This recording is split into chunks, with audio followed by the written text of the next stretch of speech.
بسم الله الرحمن الرحيم الحمد لله رب العالمين اللهم صل وسلم على سيدنا محمد وعلى آله وصحبه أجمعين. يقول الله تعالى: أفمن أسس بنيانه على التقوى من الله ورضوان خير أم من أسس بنيانه على شفا جرف النار. Allah subhanahu wa ta'ala says, then is the one who laid the foundation of his building, bunyanuhu, or his edifice, his structure, ala taqwa, upon consciousness, upon righteousness, upon sincerity. Min Allah, from Allah, with Allah, wa ridwanin, and seeking his approval or his contentment. خَيْرٌ أَمَّنْ أَسَّسَ بُنْيَانُهُ عَلَى شَفَا جُرُفٍ. Is he greater, or the one that lays the foundation of his building on the edge of a bank about to collapse?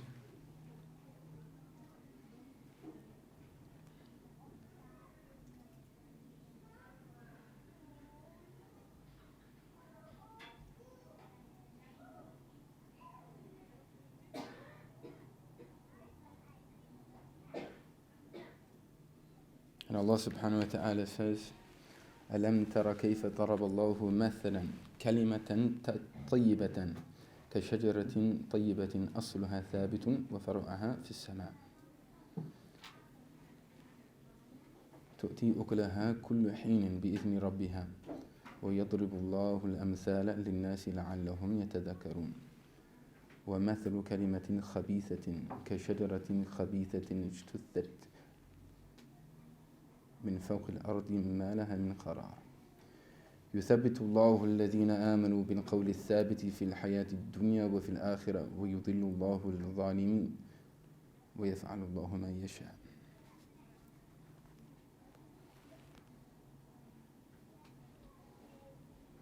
The example of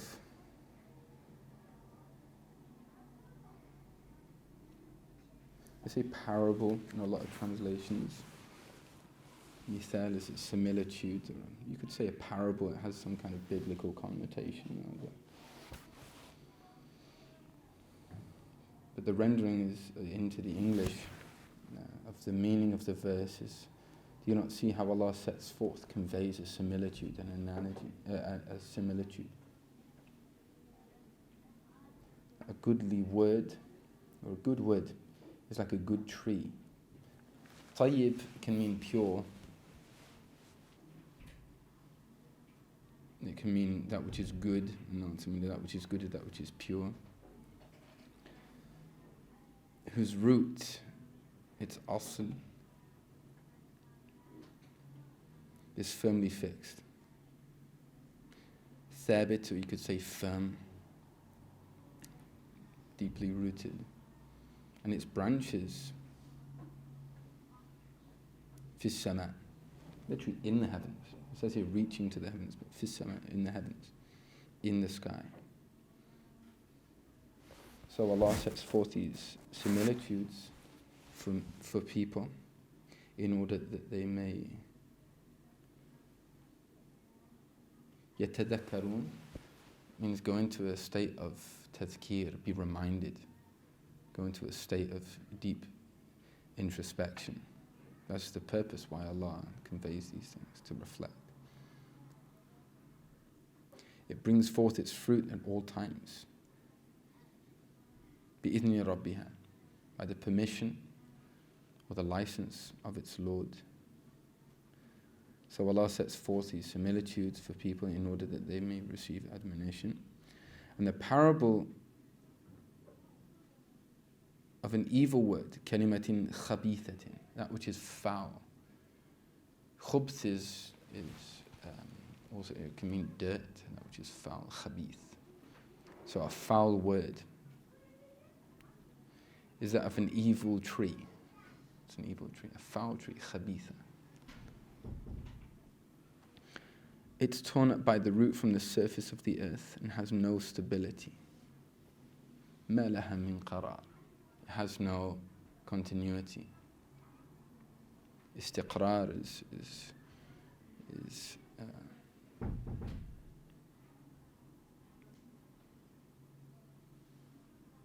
sustainability.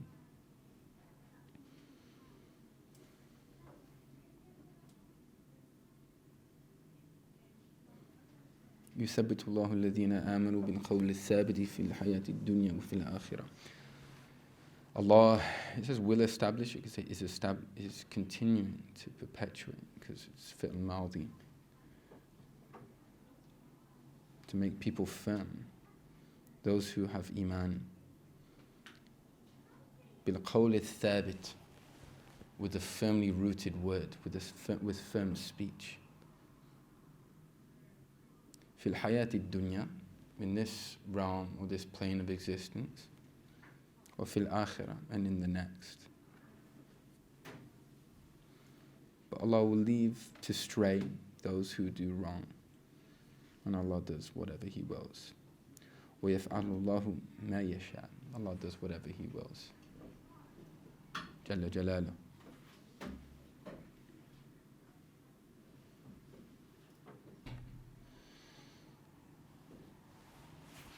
So the first verse relating to ta'sis, or establishing, founding one's edifice upon taqwa, is related to the continuation of what we'll be speaking about today, of what we started off last Wednesday.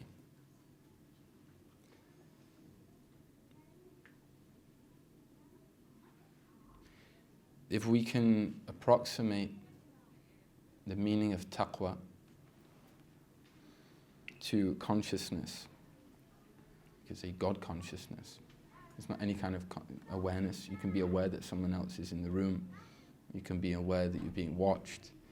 You could be aware that there's a security camera. You can be aware of different things, which is related to consciousness, awareness. But God consciousness takes it to the next level, and ultimately the highest level.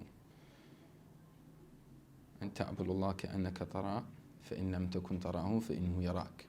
To worship Allah, devote yourself to Him as if you see Him. And if you don't see Him, then know that He sees you. فإنه يراك. He sees you. He's seeing you now. Didn't see you in the past. He's seeing you now. He's never stopped seeing you. فإنه يراك. He sees you. جل جلاله.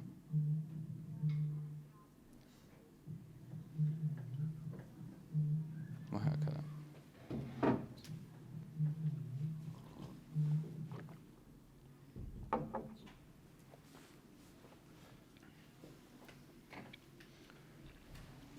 So what does it mean to establish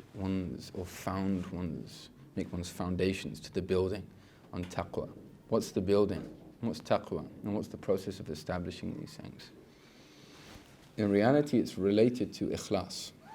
Taqwa, as we've said in previous sessions, has multiple definitions. But it's to do that which Allah has called you to do, to live up to what you've been called to be. And it's to abstain and move away and refrain actively from that which Allah has told you to abstain from. امتثال الأوامر واجتناب النواهي. And it sounds kind of simple, but as we know, there are different levels and there are different filters and different degrees to those filters. And the scholars of tafsir, when they talk in the other ayah that we cited, is related to kalimat al-tawheed. That's one of the dominant opinions. القول الثابت is kalimat al-tawheed. Shahada, la ilaha illallah. La ilaha illallah. So Allah will perpetuate this process of establishing this meaning in the person's heart for those who believe, people of iman, in the dunya and in the akhirah, in this life, and it continues but the experience of that building, is different in this life to the next.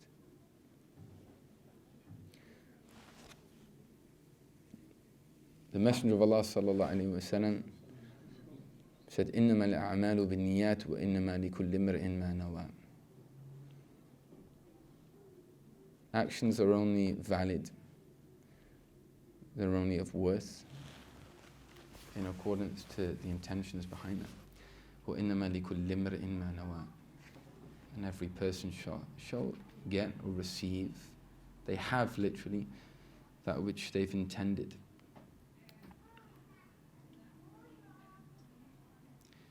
And in the last session we spoke about the importance of how to make an intention. And we spoke about this vast plane of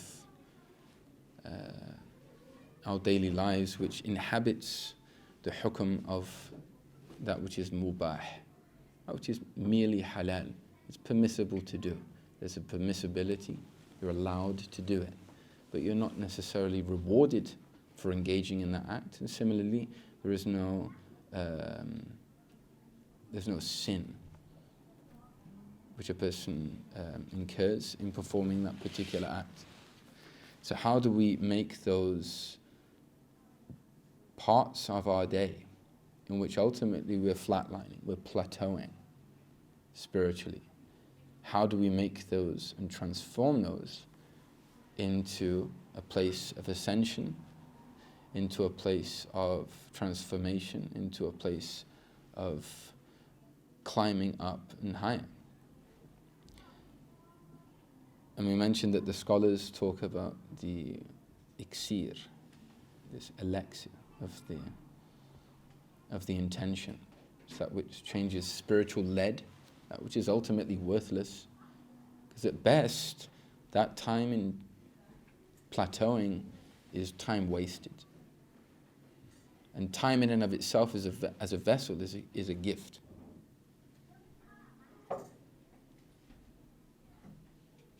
And the way to change it from spiritual lead into spiritual gold is this activation of intention.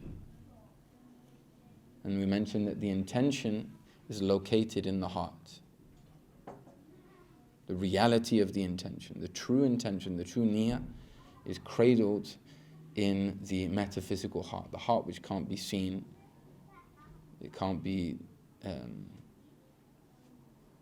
surgically. You can't see it, you can't test for it, but it's at the very core of our existence. أَلَا وَهِيَ الْقَلْبِ. Is it not the heart? Indeed, in the body there is a clump of flesh, which also alludes to the fact that within the spiritual heart, the scholars say it's related to the spiritual heart. It's not so totally detached. That physical part of your body is also attached to the spiritual heart.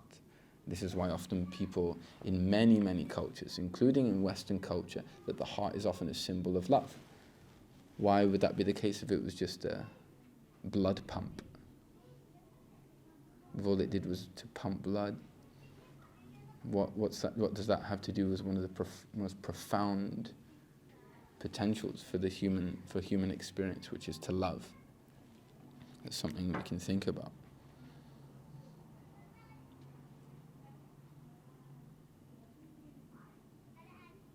So to apply this process of actively making intentions to that which is mubah. And we gave some examples of going to work or taking a walk, for example, and eating food, for example. And we also gave some examples of how you can, in a single act, have multiple intentions. So did anybody feel a bit creative and come up with some intentions? I'm going to leave all the work to me.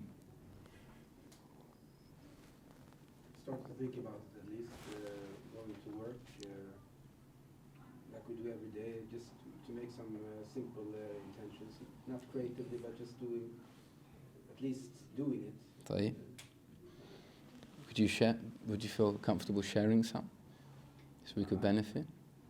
I've basically said in a few days after the session that I'm going to work, that inshallah at this day that me going to work will help benefit my family, my work, be barakah to my work, and protect those around us, and Rawda, and my company, and my family. Alhamdulillah. They're beautiful, mashallah. Thank you for sharing those with us.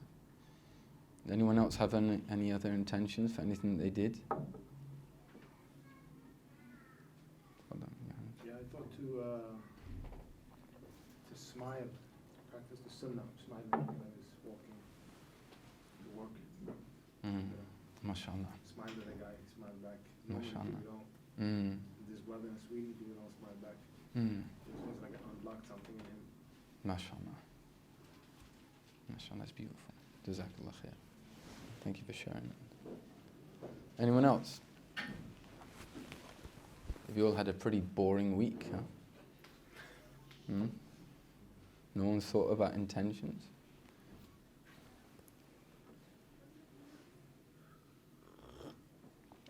Ameen. I'm going to start picking on people. That really make the Swedes squirm. Astaghfirullah. I said, I made several, like for example going to school, and I said that if I see, I have intention that if I see someone who needs help, to help them. If I see if I get an opportunity to help out, and then I made some, because I come to Rawda so often, but often just do it. So I wrote down some intentions to just come to Rawda. Alhamdulillah. To serve and to pray in Jama'ah, just to do that. Barakallahu feek. So that highlights an important part of intention making. That you can make an intention for something that you know you are going to be doing. And that's the difference. With an act of worship, such as the prayer, you can't make an intention, maybe I might pray. You make the intention, as we said, it's muqtarinan bi fi'lih. It coincides directly with the act. So for example, the Maghrib prayer, at the takbiratul ula. But within the broader realms of this science, what you can do is, as we heard from our dear brother Amin, you can make intention. He knew he was going to go to school, or go to work, or go to... So you make intention for that particular endeavor. But then you make also kind of branched intentions, which go back to that intention, such as when you head out along the way, were you to see somebody that needed help, that you would help them. Okay. And as we know, niyatul mu'min khayr min amalih, and as we know, وَإِنَّمَا لِكُلِّ امْرِئٍ مَا نَوَى, the intention of the believer is greater than his actual work. And one of the meanings of that is you get rewarded even if you don't do it. So if Amin goes to school and everyone just didn't need any help and he's looking around, so you're like, come on, I can help someone out. Nobody needed any help. Then he gets the reward as if he'd helped people.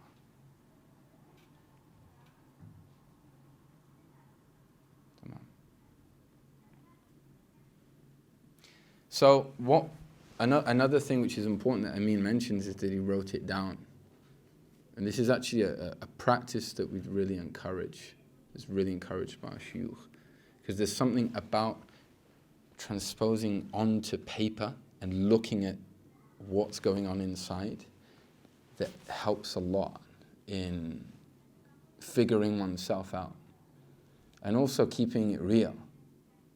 Because one of the important things, and we're going to be touching a bit on this today, is the importance of reviewing one's intentions. Because the maintenance of an intention, just as the analogy used as a similitude used in the Quran as a tree, needs cultivating. You need to maintain it. So the initial activation of an intention is like placing a seed in the ground. And that's when the real work starts. And you may not see the fruits until much later. Depends on the tree, depends on the seed, depends on the intention. But we need to irrigate it. We need to make sure that the water is, the ground is fertile. And one of the important components of this discipline of making daily intentions is your intentions should be growing. How does one intentions grow? So somebody could say, okay, well, I'm still going, outwardly what I'm doing is the same as yesterday. I'm going to work. Does that mean I have to reinstate the same intentions every day? Yes.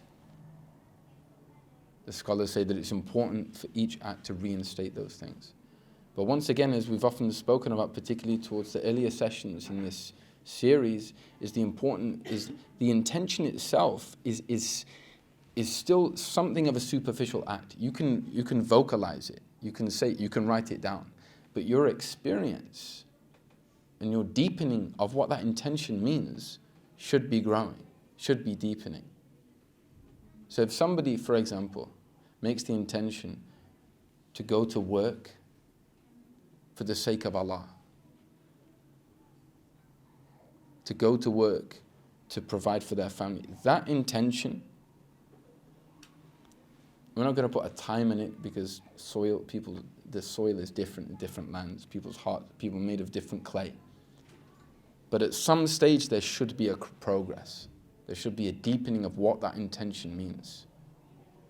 And not only a deepening, but you could say that the roots become finer. So you become far more conscious of what you're doing when you're doing it. And each act, it's like in Final Cut Pro. What's in modern version? Final Cut Pro, it's reasonable. People use that still. It's not 20 years old like the rest of my references. So, like in a filming, what do they call it? Editing program. You can space things out, so it goes to like the nth of a second, and that is what should start to happen. If you ever see it on the screen, it kind of opens out. So an editor, they can cut and they can paste, and they can filter and they can check all of these fine things within the intention, within the screen, but this is the analogy with the human with the intention.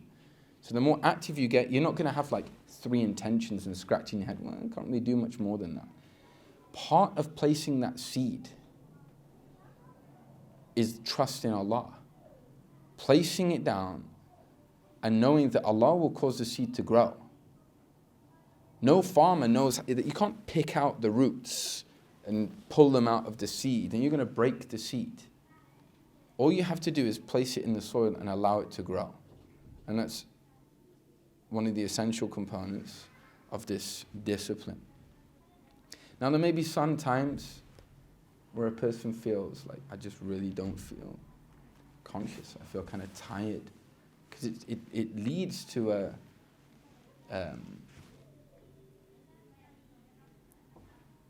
an exertion. Now you can try and battle through, but one of the kind of the pitfalls, a shortcut to connect to really true and big intentions is related to the reality of the intention itself. So as we said, that the intention is in the heart, and ultimately, for that reason, it has a timelessness to it. There's a mystical component to the intention. And this is why we also mentioned that some of the muhaqqiqeen, some of the great masters of this science, they said because of the grace of Allah subhanahu wa ta'ala, there are certain things that you can actually combine an intention with even long after the act. And that's part of, also we said, something we've discussed in previous weeks, al-muhasabah. I did that and there was no intention behind it. I just did it. I gave a gift to someone. I didn't make an intention. You'll get rewarded for giving a gift, but imagine if you sat and meditated and considered all of the intentions not only will you be rewarded, but the impact of that gift will have more of a profound effect. Because what you're doing, you're now this conduit for a more powerful energy, a more powerful light. And this is why a smile that's connected to a real intention is very different to a smile which is just done out of awkwardness, for example. Somebody smiles at someone in the street just out of fear or awkwardness, that's going to have a spiritual effect on the one you're smiling at. But if a person smiles and you've already planted that seed before you even left the door and you're carrying it, the person can like screw their face up at you and you keep on smiling. There was a brother from a particular Western country who was studying or spent some time near to where I'm studying. And he mentioned a story about, I'll mention it. It was in New York. He was in New York. And he was in a tall, high-rise block of flats, and he mentioned that there was this brother that he knew who was Muslim. And what happened was there was a man who was not Muslim, but he was his neighbor. Now, he didn't do a profuse amount of neighborliness. He didn't give him food every day. He didn't go overboard. But what he did do is he smiled at the person with an intention every time this took place. Every time he saw the man. And he went into his flat, as people do, and they shut the door. And this carried on for a period of time. Now the man was,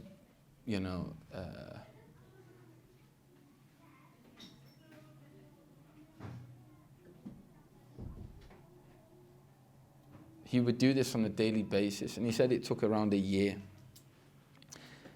until the man turned around and he said, why do you keep smiling at me?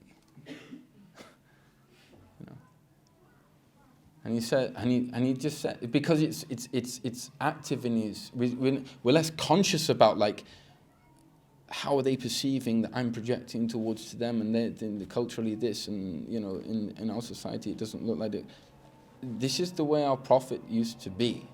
I'm smiling because this is our way of being. This is how to be. This is how I believe how you should be, as taught to us by the Prophet Muhammad sallallahu alaihi wasallam. And he said, I want to find out more about this, because this last year I've been going through a really rough time. And it got to such a state, and I was so lonely, that there were many times I'd come back, and the whole trip home I was planning how I could really just end it all. And the only thing that stopped me was your smile.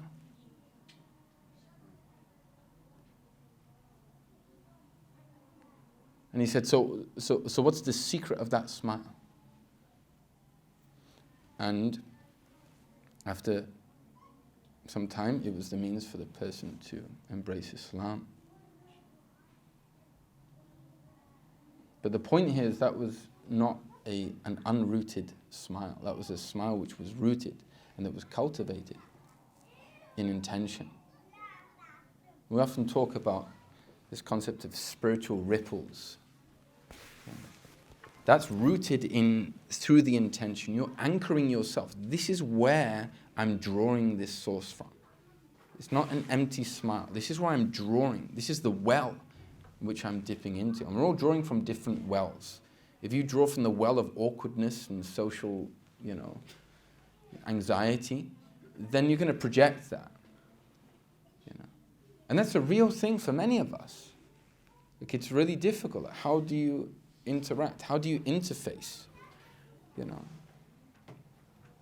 Especially if a person, through the constant news feed which we're indoctrinating ourselves and intravenously feeding ourselves with, it can lead to a false projection of how other people perceive you. But what the intention does, if it's cultivated, if it's maintained for a period of time, because at the end of the day, you're just holding out the bowl. You're just holding out the cup. That which fills the cup can only come from the source of reality. We don't have a choice in it.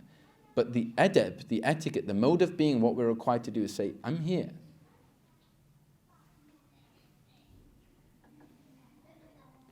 And Allah won't dash people's hopes if they're constantly at His door.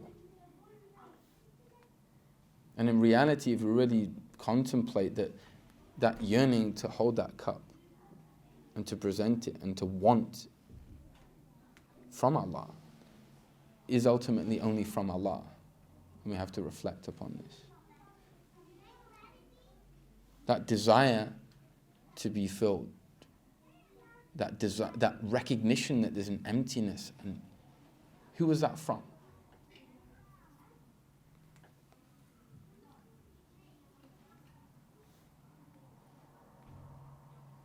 So you can make multiple intentions for one act. And as we said, this is also indicative of a person's state of spiritual well-being. The healthier a person's inward, the healthier a person's heart is and soul is, the easier they'll find making intentions is. And this is another kind of, you could say like when you check it's like checking the spiritual pulse. And if you find that those intentions are running dry, it's indicative that well is drying up. And you need to do something in order to dig a little deeper. And sometimes these things can be taken away, or they can be reduced, because Allah wants you to go deeper. Allah wants you to go deeper into that place of self-reflection, that place of introspection, so you don't plateau, because that's not the bottom of the well. So may Allah give us tawfiq to taste from that well. Now, part of the beauty of the intention, as we mentioned, it's related to this mystical place of no time and no space. It's located in the heart. And that's why Allah looks to the heart, because it's the place where that reality of your being, your trajectory, your movement can be read. Where are you really moving to? Where are you orienting towards? The intention is the ultimate compass in that regard, because it shows where you're pointing to. What am I aiming for? And because of the nature of what the intention is, it's also possible to connect it to other intentions. As we know, the nature of the soul and the heart is it can have a communication with other hearts. It can have a resonance. The state of a person's being, as mentioned in the last session, has rays which can permeate another person's satellite. And you can connect to that satellite if you know the codes. But what you do is now, not only do you work in capacity to your satellite, which may be slightly, you only get a couple of channels. But by connecting to that broader satellite, other things now pour in.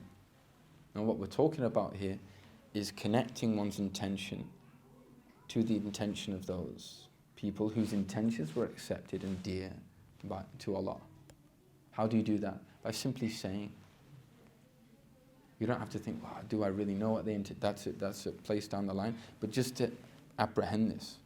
And this is why one of the practices that the scholars say, if you find you can't think of an intention, or even if you've made many, many intentions, always seal it with, I intend that which the righteous intended in this particular act. نويت ما نوى السلف الصالح أو نويت ما نوى الصالحين. Righteous people. And أصلح الصالحين, the greatest of those righteous people was Sayyidina Muhammad sallallahu alaihi wasallam. And ultimately there's no such thing as an intention which was made by people of righteousness, except it goes back to that heart, sallallahu alaihi wasallam, the one that taught us the science of intentionality, how to orientate ourselves back from Allah subhanahu wa ta'ala. And just in the same principle, to any karama, khariq al-'ada, anything which goes outside the norm within the physics of Allah's creation, is permissible in our aqidah, in our creed, for a wali, a person of God. This is from the mu'jiza or the miracle of the particular prophet of that ummah. And we find this with the Sahaba, we find this with the Tabi'een, the people that came after the Prophet Muhammad sallallahu alaihi wasallam.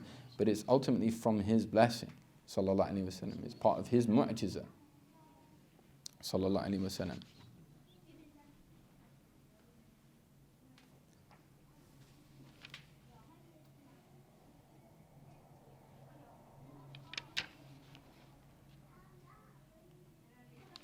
The Salaf would say, and I'm going to kind of translate this in two ways. من يفتح على نفسه نية صالحة فتح الله عليه 70 أبواب من أبواب التوفيق. The one that makes a good intention, but literally يفتح على نفسه, opens for their own self, opens within their self, actively seeks a good intention for himself or herself. That Allah facilitates 70 and opens 70 doors of success or divine grace. Tawfiq for him.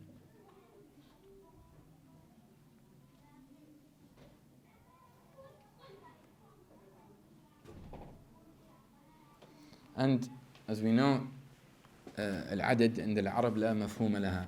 Numbers with the Arabs in this context has no meaning.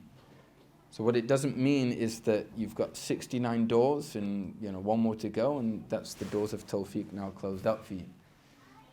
It's similar as you would typically say in English is, my car's 100 times better than your car. It's not a statistical analysis of the components, and when you get to 98, 99, and you're running out of wind, of reasons. But what it means is actually, it's Allah opens all the doors of tawfiq. And as the analogy is we started off with the Quran, is the nature of the tree as it branches out. So from that single trunk that was once this single small sapling, which just came from this small seed that was tended to, now you have all of these branches that are in the heavens. They're celestial, they're heavenly in their orientation. Whereas a foul intention ultimately will kill itself. The tree will mutate and kill its own self.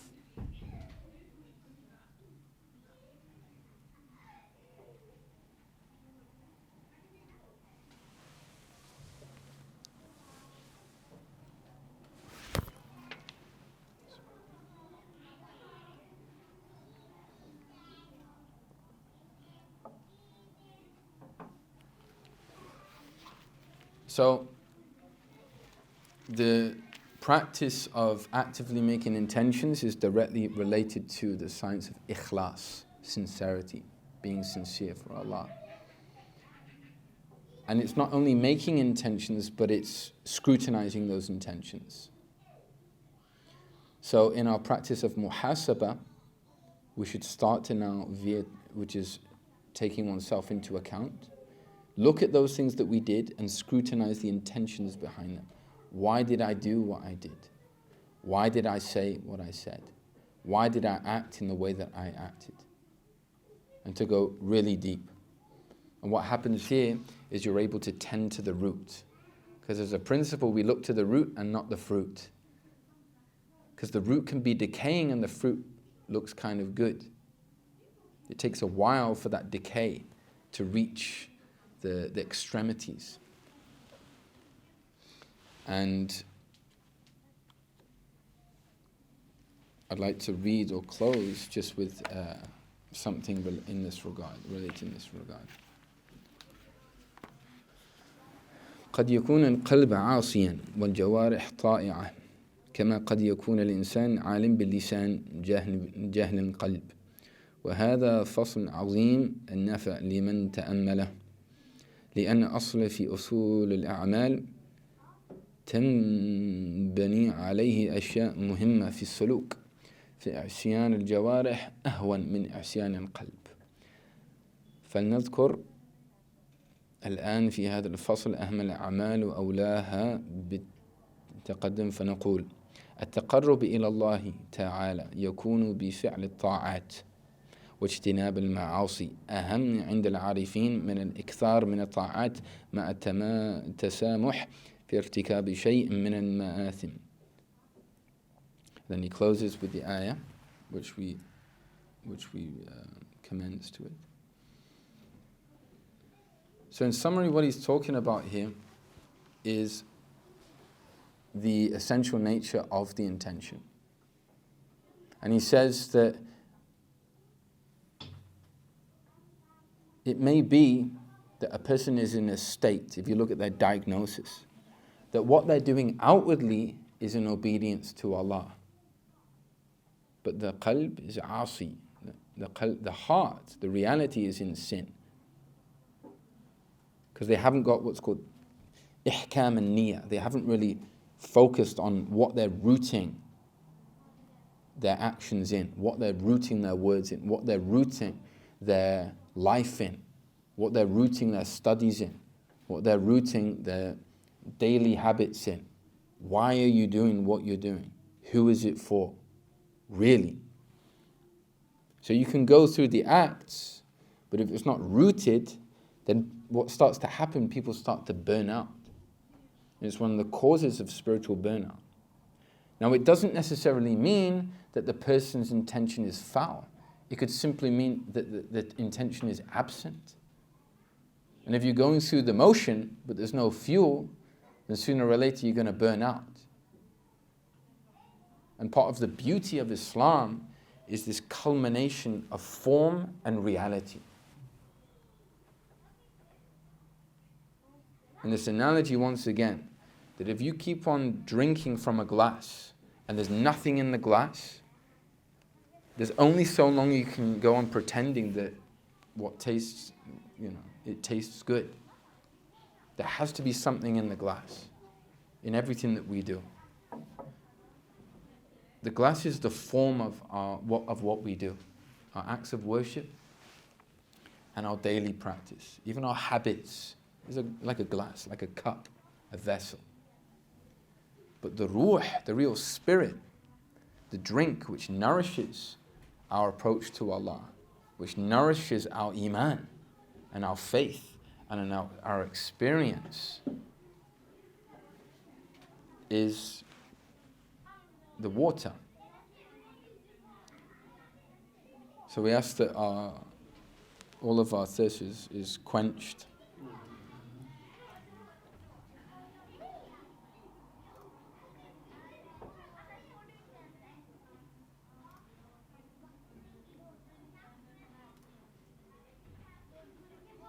And may Allah allow that which we're building to be established and founded upon taqwa, true consciousness, and to root that which we're establishing and that which is being grown within us in the realities of taqwa and consciousness through the channels of irrigation, of the greatest of which is our intentions.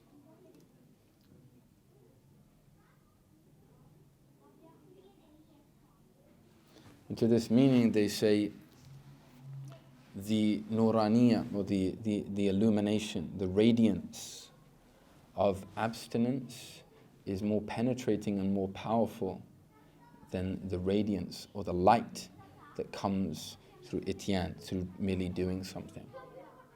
And for that reason, they also say that anybody can do righteous acts. Barr wal fajr. A truly righteous person with Allah, or a foul person.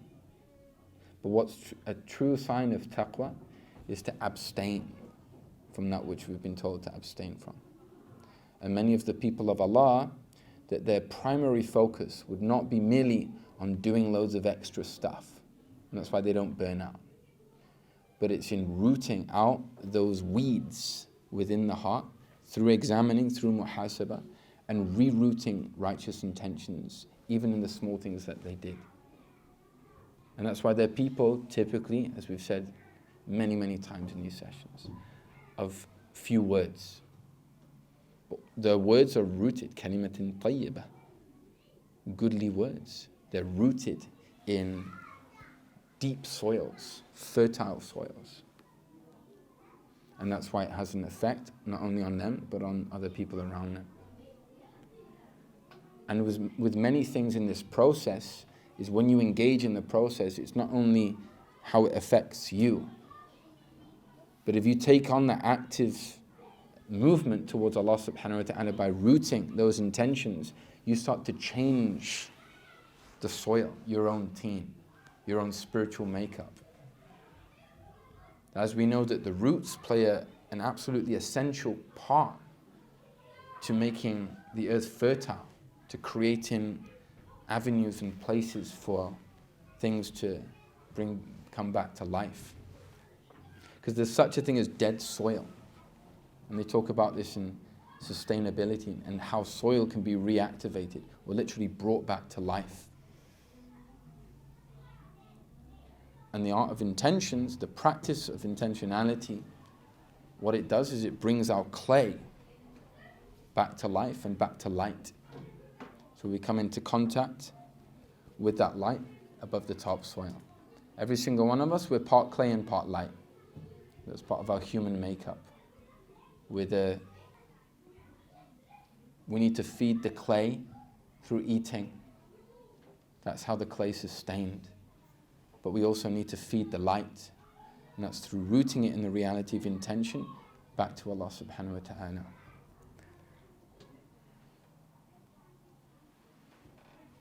Start off small. That's a really important thing within all of these practices. But write them down. Go through your day from morning to night. How am I orientating myself during this day? And go through a practice. This is your daily thing, to be intentional. And if it seems boring that, okay, 3 months in and I'm still only going to work just to provide for my family, you know, I know I'm doing that anyway. At very least it does is it allows you to not be, diverted from the path. Ihkam an-niyyah, to keep your intention firm. And part of keeping an intention firm, it's like those roots going deeper and deeper and deeper and deeper. You'll start to take nutrients that you didn't even know existed. So these things are a process of growth. Some of these things there are no words for, but we ask Allah subhanahu wa ta'ala that He allows us to be rooted in that which is real. Wa sallallahu ala Sayyidina Muhammad wa ala alihi wa sahbihi wa sallam. Alhamdulillahi Rabbil Alameen.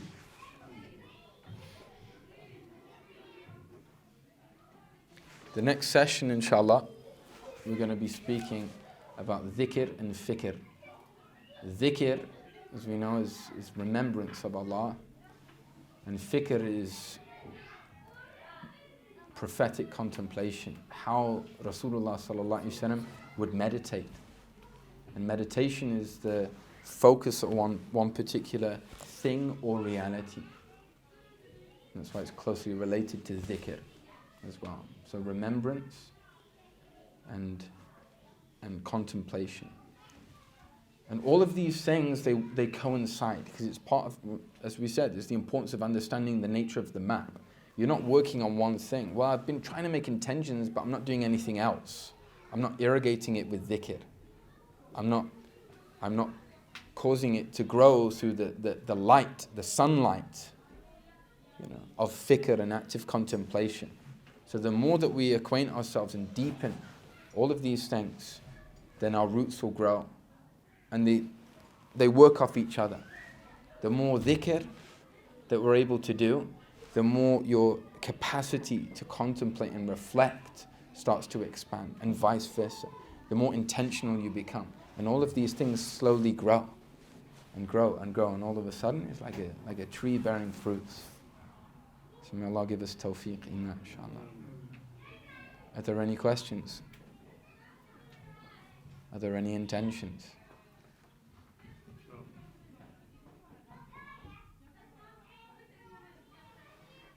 I have a question, sir.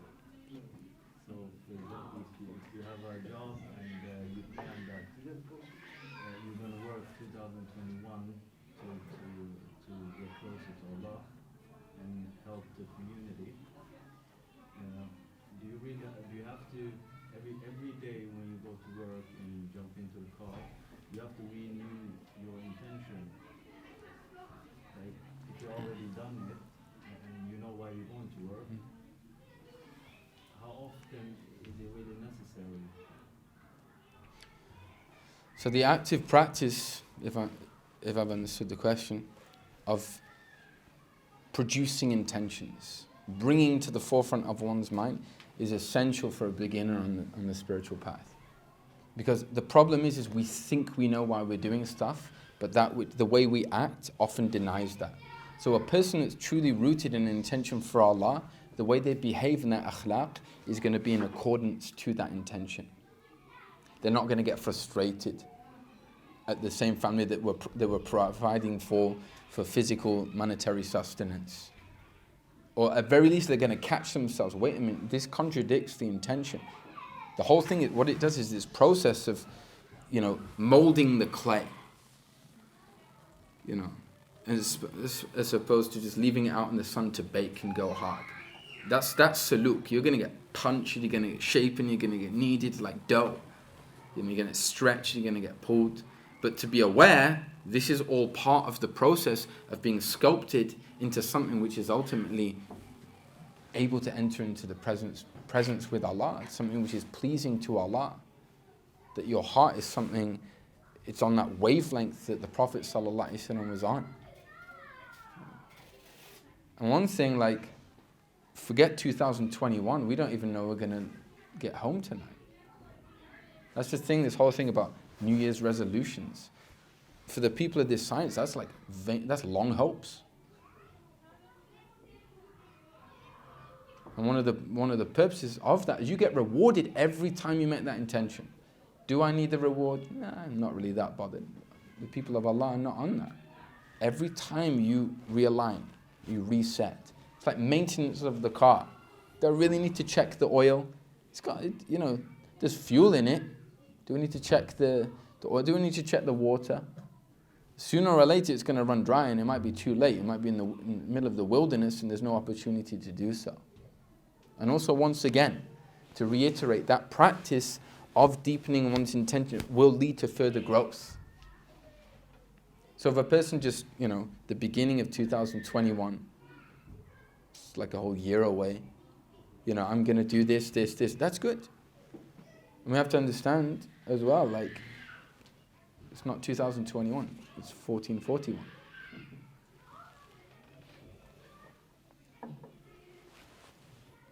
First and foremost. And the season that we're in now is a season for rooting intentions. After Maghrib of today, we've entered into the month of Rajab, Al-Asab. It's a real shame that many Muslims, we're only aware of the season, like Ramadan, because you have to give something up, and it's fard.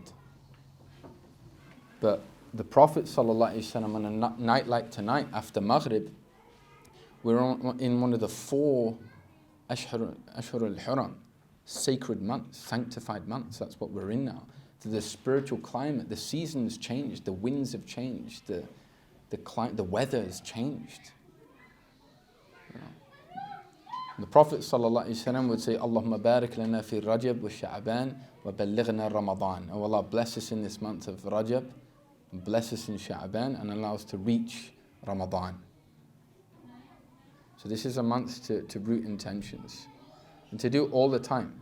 Not just in seasons, but in places and in times. Because there may be some times, like in a special gathering, or if you're in Mecca or in Medina, or in a gathering of dhikr or sacred knowledge, that when you root an intention, Allah places barakah in it. Because once again, we don't put limits on Allah. Well, normally this seed takes a certain amount. If Allah wants it to grow, Allah will cause it to grow.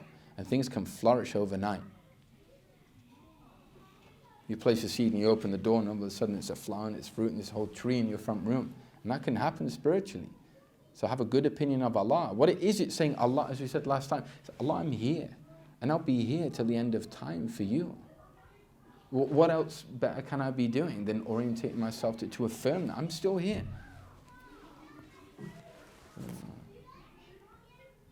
وَبِوَادِي فَضْلِ عَاكِفْ فَأَدِمْ رَبِي وُقُوفِي